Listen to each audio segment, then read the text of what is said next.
2 jours de feu, 48 heures du SVO. L'enfer s'accélère. 2 jours, 2 tempêtes, une seule vérité. Imaginez, la nuit, le ciel ukrainien s'embrase sous un déluge de 300 drones et missiles. Le jour, les champs de Zaporizhia tremblent sous les obus, tandis que Chassov Yar tombe après des mois de résistance. À Pokrovsk, des groupes de sabotage russes opèrent en plein centre-ville. Et à 1500 km de là, Trump lance un ultimatum de 12 jours. Comme s'il pouvait commander la guerre comme un café. Nous venons de traverser 2 des journées les plus intenses du conflit. Un front qui avance, frappe et encerclement. Une Russie qui ne recule pas, ne plie pas, et répond aux menaces par des frappes. Une Ukraine qui résiste, mais dont les arrières s'effondrent sous les coups de Pavlograd, Tchernihiv, et désormais, sa propre capitale infiltrée. Les drones tombent comme des mouches. 32 abattus en une seule nuit. Les trains explosent en déchargeant des munitions. Les centres d'entraînement disparaissent sous les Iskander. Et pendant ce temps, l'Europe vide ses caisses. 150 milliards d'euros pour armer Kiev. Même avec des armes fabriquées en Ukraine. C'est plus qu'une guerre. C'est une machine de survie, de feu et de volonté. Alors si vous voulez savoir qui gagne, qui perd, et qui tient encore debout dans cette tempête, restez avec nous. Parce que ce que vous allez découvrir maintenant, ce n'est pas un rapport. C'est le battement de cœur d'un monde en guerre. Écoutez bien. Le front parle, et chaque mot coûte une vie. Résumé en date du 30 juillet 2025, jour, feu 253 du SVO. Un front en feu, des frappes stratégiques, et la pression qui monte à l'ouest. Front de Kherson et Zaporizhia. Feu et acier. Les forces russes frappent fort. Un dépôt de munitions et un système de défense. Aériennes détruisent à Dniprovsk. Tandis que sous un déluge de 68 obus, la rive gauche brûle. Dans le secteur de Zaporizhia, l'enfer s'abat sur Plavny-Stepnogorsk et Malaya-Tokmachka. L'Ukraine lance de massives contre-attaques, mais l'aviation et l'artillerie russe tiennent la ligne. Drones et tirs à longue portée s'entrechoquent dans une bataille d'usure sans merci. Front du Gledar en Pokrovsk. Avancée stratégique. Après la chute de Temirovka, les troupes russes consolident leurs gains autour d'Obradnoï et poussent vers Kamyshevaka. À l'ouest de Pokrovsk, les combats font rage à Kotlino, Leontovitch et Novoukraïnka. À l'est, progression vers Sukhoi Yar depuis Nikolaïevka et menace sur Promine et Moskovskoye. Dans la mine de Krasny Liman, les attaques aériennes russes tentent d'extraire l'ennemi du sol. Un système S-300 pulvérisé à Rodinskoye par un Fab-25, un coup dur pour la DCA ukrainienne. Direction Chassov Yar en Kupiansk, bataille d'usure. À Chassov Yar, la guerre urbaine continue, sans avancée claire. Dans les profondeurs du Donbass, Vladimirovka est à moitié tombée, Panovka presque entièrement libérée. À Kupiansk, les combats s'intensifient au nord-ouest, avec des affrontements violents à Moskovka et Kondrachovka, frappes nocturnes et représailles aériennes. Pendant la nuit, 8 drones ukrainiens abattus dans 3 régions. 2 visèrent la centrale nucléaire de Kursk. Interception réussie. À Belgorod, un drone touche un immeuble. La guerre vient frapper aux portes de la Russie. Réponse aérienne ciblée. Chaos en profondeur ukrainienne. Les forces aérospatiales frappent 4 régions. Pavlograd. 4 trains de munitions explosent en déchargement. Détonation massive. Ochakov. Missiles sur le port, coup porté à la logistique maritime. Kharkov. Ateliers industriels détruits. Tchernihiv. 2 Iskander anéantissent un centre d'entraînement militaire. Kiev reconnaît 3 morts. Moscou parle de 200 cadres militaires tués, dont des instructeurs étrangers. Un revers majeur. L'UE sous pression. 150 milliards pour armer l'Ukraine. 9 pays européens ont sollicité des prêts via le programme SAFE de l'UE pour acheter des armes, y compris des armes ukrainiennes. Objectif, alléger le fardeau budgétaire de Kiev. Une boucle infernale s'installe. L'Europe finance la guerre. Même avec du matériel produit sur le front, Trump change d'avis. Encore, le milliardaire républicain, toujours en campagne, réduit son ultimatum à la Russie, plus 50 jours, mais 10 à 12. Il n'y a pas de raison d'attendre. On ne voit aucun progrès. Ironie de l'histoire, il fixe un délai, qu'il brisera probablement lui-même. Un homme de parole, un homme de spectacle. La Russie maintient la pression sur tous les axes, progresse lentement mais sûrement, et frappe en profondeur avec une précision croissante. L'Ukraine résiste, mais ses centres logistiques et d'entraînement saignent.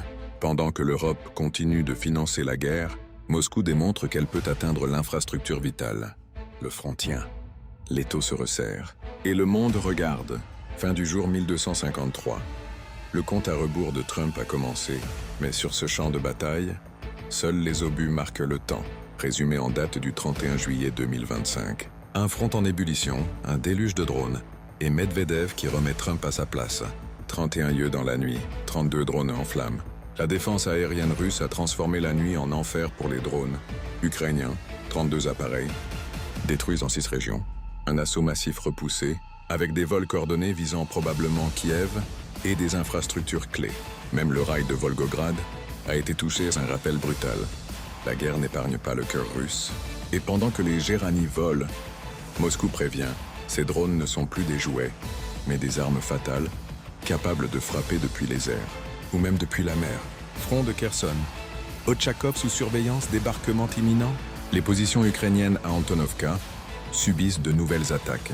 L'armée russe scrute Ochakov. Y a-t-il des gardes? Car l'Ukraine prépare un débarquement dans les flèches de Tendrovskaya et Kinburnskaya, une opération audacieuse, risquée et potentiellement décisive.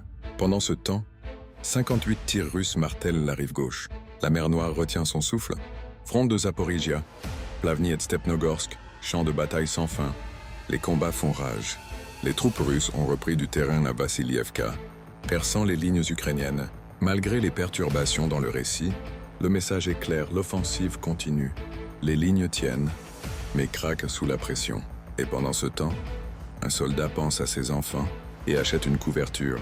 La guerre et la vie avancent de pair. Front d'Ugledar et Pokrovsk.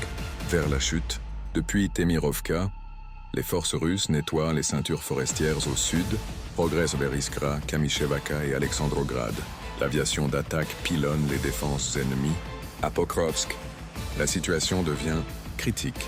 Kiev reconnaît officiellement la présence de groupes de sabotage russes en ville, y compris dans le centre-ville et près de la gare. Le ministère russe de la Défense parle de stabilisation imminente, de réserves en mouvement et d'un avenir sombre pour l'Ukraine. La route vers la vie? Pour beaucoup, c'est désormais la route vers l'encerclement. Direction Konstantinovski, le piège se referme sur Toretsk.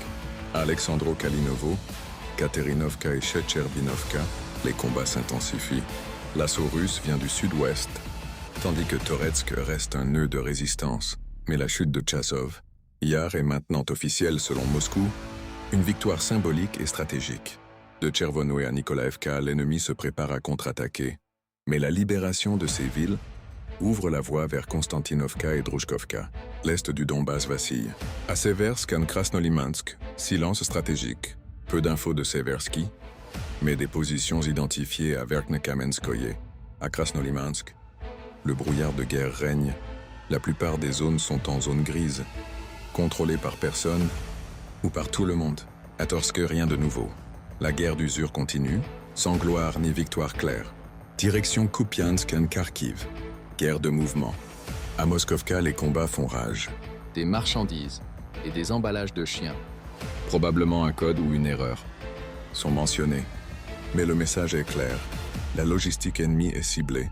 À Volchansk, les affrontements se poursuivent, avec des blindages en première ligne.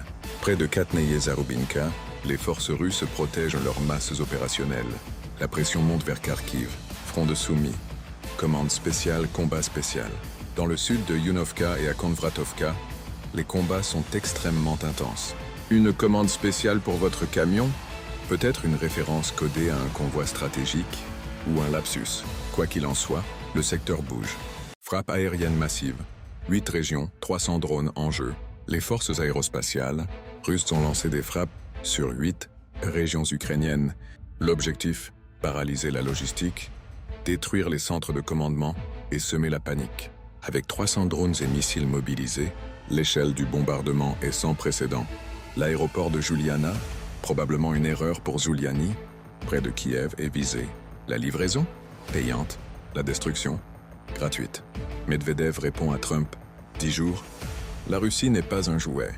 Alors que Trump réduit son ultimatum à 10-12 jours, Dmitri Medvedev lui assène une réponse cinglante. La Russie n'est ni Israël ni l'Iran.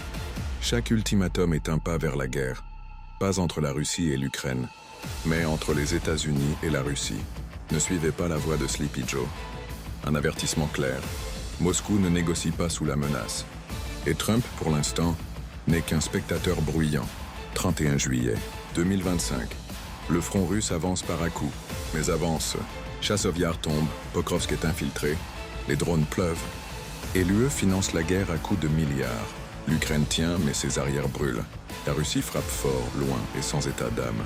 Et pendant que les politiciens occidentaux jouent aux devinettes, les obus écrivent l'histoire. Conclusion globale. Jour 12:53 am, 254 du SVO, 30-31 juillet 2025. Nous venons de franchir un seuil. Les jours 1253 et 1254 du conflit Russie-Ukraine ne sont pas de simples dates sur un calendrier de guerre. Ils marquent un tournant brutal, implacable. La Russie passe à la vitesse supérieure, l'Ukraine vacille sous les coups, et l'Occident panse ses plaies financières en envoyant toujours plus d'armes, mais de moins en moins de temps. Ce que nous avons vu ces 48 dernières heures, Chasovyar est tombé, symbole de résistance, désormais symbole de reconquête. Pokrovsk est infiltré. Les groupes de sabotage russes opèrent en ville. La guerre n'est plus aux portes. Elle est dans les rues. 300 drones et missiles lancés, 32 drones, ukrainiens abattus en une nuit. La supériorité aérospatiale russe s'affirme. Des frappes chirurgicales détruisent des trains de munitions, des centres d'entraînement, des ports et peut-être des espoirs. L'UE débloque 150 milliards d'euros, un pactole massif, mais un aveu d'échec. L'Ukraine ne peut plus se battre sans l'Europe. Et pendant ce temps, Trump lance un ultimatum de 12 jours et Medvedev lui répond avec un avertissement glacial. Ne jouez pas à la guerre nucléaire avec la Russie. La vérité, ce n'est plus une guerre de position, c'est une guerre d'usure, de volonté et de temps. Et chaque jour qui passe, la machine russe s'emballe, tandis que l'Ukraine épuise ses réserves, ses soldats et sa logistique. Pourquoi cette vidéo compte? Parce que les grands médias passent à côté des véritables enjeux tactiques.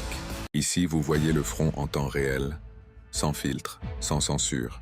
Vous comprenez où les lignes bougent, où les villes tombent et où le monde bascule. Abonnez-vous, activez la cloche.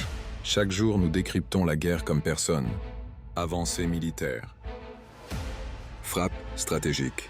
Réaction géopolitique. Analyse OSINT et données officielles. Dites-nous en commentaire. Pensez-vous que l'Ukraine peut encore renverser la situation? La chute de Pokrovsk est-elle inévitable? Et Trump? Sérieux ou spectacle? Partagez cette vidéo. L'information est une arme.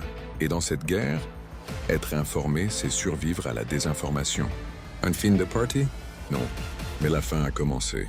Restez là. Le prochain rapport arrive demain. Et il sera encore plus chaud.